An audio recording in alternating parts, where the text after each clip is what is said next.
Perkiraan gue ya, isu IKN ini akan jadi isu seru nanti pada saat debat Pilpres di 2024. Ada capres yang mungkin menentang soal IKN, Ibu Kota Negara yang baru. Tapi ada juga capres yang lain yang barangkali setuju. Keduanya ini terus-menerus memperkarakan isu soal Ibu Kota Negara.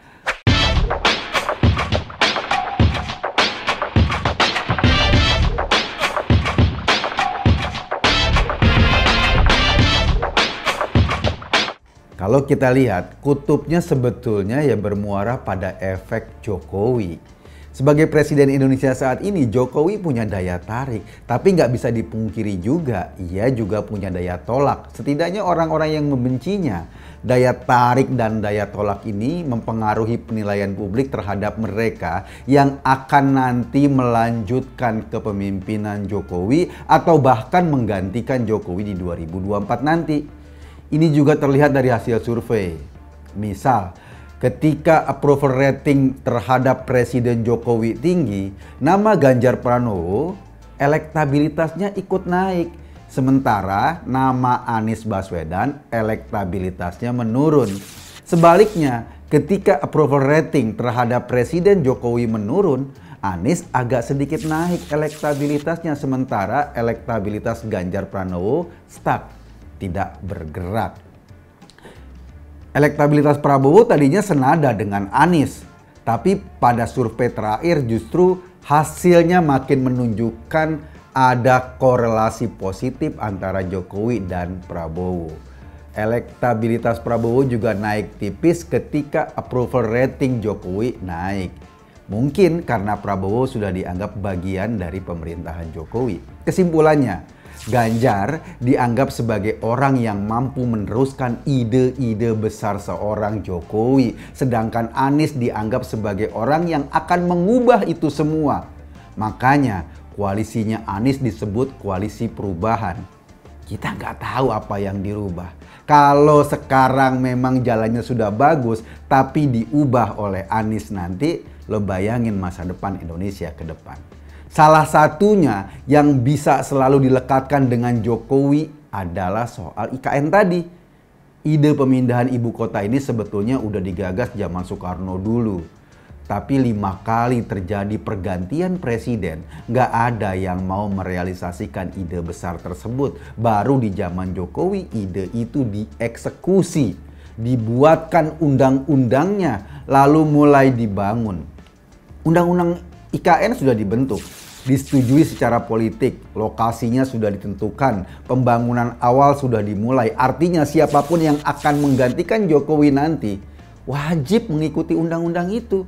Dengan kata lain, sudah bukan isu doang, tapi namanya juga politik, ya tetap saja diutak-atik. Anies yang mencoba mengutak-atik ini. Misalnya saat ia kemarin menjadi pembicara di Singapura, ia mengkritik soal proses IKN. Anies bicara dalam sebuah forum ISEAS Yusof Ishak, Regional Outlook Forum 2023 di Singapura. Kritik Anies hanya berpusat pada proses perundang-undangan IKN. Menurutnya, IKN diketuk dengan minimnya proses politik dan minimnya partisipasi publik. Padahal ya, gue kasih tahu, soal ibu kota baru Indonesia itu diskusinya sudah dari zaman Soekarno, sudah sejak dulu kala. Gue masih ingat juga di zaman SBY pada periode pertama ada juga diskusi soal IKN ini. Zaman Soeharto juga, lo pernah denger nggak ketika Jakarta mau dipindahkan ke Jonggol? Itu kan diskusi soal IKN, tapi semua pemimpin itu ujung-ujungnya nggak pernah berani ambil keputusan. Jokowi aja yang akhirnya berani bertindak. Tapi dengan tindakan itu ternyata ada seorang Anies. Anies memang harus bicara menentang semua ide-ide Jokowi. Ia capres yang memposisikan dirinya sebagai antitesa seorang Jokowi. Persis seperti yang disampaikan oleh mantan kader Nasdem Julvan Lindan. Apapun yang Jokowi buat, Anies akan selalu menentangnya. Kira-kira kayak gitu deh gambaran. Mengambil posisi sebagai antitesa Jokowi tentu ada keuntungan politik.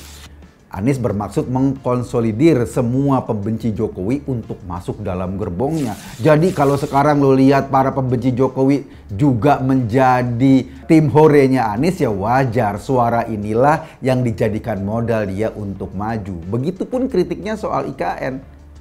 Itu memang gaya kepemimpinan Anies. Seolah-olah ia sedang membangun sebuah jalur baru. Meskipun jalur itu sesungguhnya semu.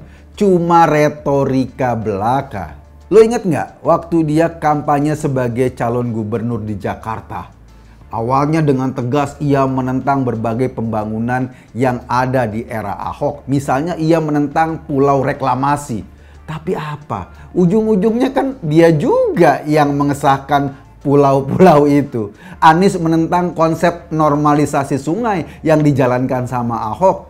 Ia menggantinya dengan konsep naturalisasi. Ujung-ujungnya dalam kepemimpinan Anies nggak ada 1 meter sungai pun yang dinaturalisasi.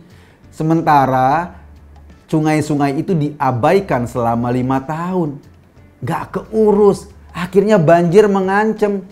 Ketika Anies digantikan sama Pak Heru, ya dengan segala konsekuensinya Heru harus meneruskan konsep normalisasi yang memang sudah terbukti masuk akal ketimbang soal naturalisasi yang di luar akal sehat itu. Bahkan yang paling konyol, Anies mau mengganti istilah rumah sakit umum daerah menjadi rumah sehat. Yaitu tadi, seolah-olah ia menyampaikan ide dan gagasan baru menentang pembangunan-pembangunan yang dilakukan oleh para pemimpin lama. Padahal ujung-ujungnya cuma ganti istilah. Sama seperti ketika ia mengganti nama jalan di beberapa ruas jalan Jakarta. Nggak penting banget. Harusnya ya, kalau orang memang sedang mengalami problem, yang diganti itu adalah jalan hidupnya, bukan nama jalan yang diganti. Ini kan bermasalah atau menjadi beban buat warga di situ. KTP, KK, surat-surat tanah, kan harus diganti semua. Mungkin itulah Anies. Banyak punya ide tapi ujung-ujungnya menyusahkan dan nggak jalan. Kenapa nggak jalan? Karena itu tadi. Seringkali ide-idenya irasional. Dia cuma bisa mengkritik, nggak bisa ngebangun. Gua nggak bisa membayangkan ketika pengganti Jokowi adalah orang yang punya banyak ide merusak dan irasional seperti ini. Yang cuma bisa ngomong tapi nggak bisa kerja. Soal hilirisasi nikel misalnya. Sudah ada bukti dengan kebijakan itu ekspor nikel kita naik 100 kali lipat. Bukan nikelnya tambah banyak, tetapi nilai ekspornya. Tapi kan Eropa menentangnya. Karena mereka mau membeli bahan mentah dari kita, mereka yang olah, mereka dapat untung besar, sementara kitanya yang boncos. Eropa membawa kasus nikel kita ke WTO. Jokowi kekeh bertahan agar kita tetap meneruskan kebijakan hilirisasi. Ini adalah lompatan agar Indonesia bertambah maju. Kita sedang bertempur dengan Eropa, sementara lo tahu, saat ini, kemarin, Anies sedang keliling Eropa bertemu dengan pengusaha-pengusaha bule di sana. Dan kita nggak tahu apa yang dibicarakannya. Orang bisa saja mencurigai langkah itu. Secara tipologi, Anies apapun bisa dilakukan asal ia bisa menjadi presiden. Mungkin melobi para pengusaha-pengusaha Eropa yang dirugikan dengan kebijakan hilirisasi nikel juga bisa dia lakukan.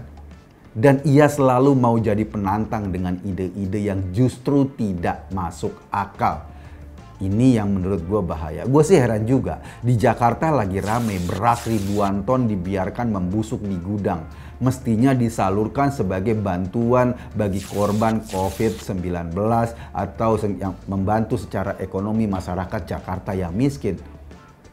Tapi ya, sama periode Anies, kabarnya beras itu dicuekin sampai membusuk. Angkanya nggak tanggung-tanggung.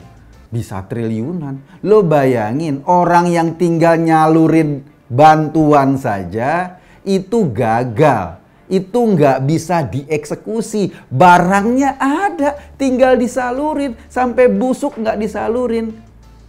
Terus dia mau ngomong soal ide-ide yang lebih rumit. Misalnya IKN. Waduh, Gua nggak bisa ngebayangin ini gimana jadinya Indonesia kalau akhirnya jatuh ke tangan orang yang cuma bisa ngomong tapi nggak bisa kerja. Yang ide-idenya sudah terbukti tidak berjalan dengan bagus karena memang ide-ide itu diambil dari langit, bukan dari pikiran-pikiran rasional yang mestinya disesuaikan dengan kondisi yang ada. Gue Eko Kuntadi di acara Masuk Pak Eko. Terima kasih.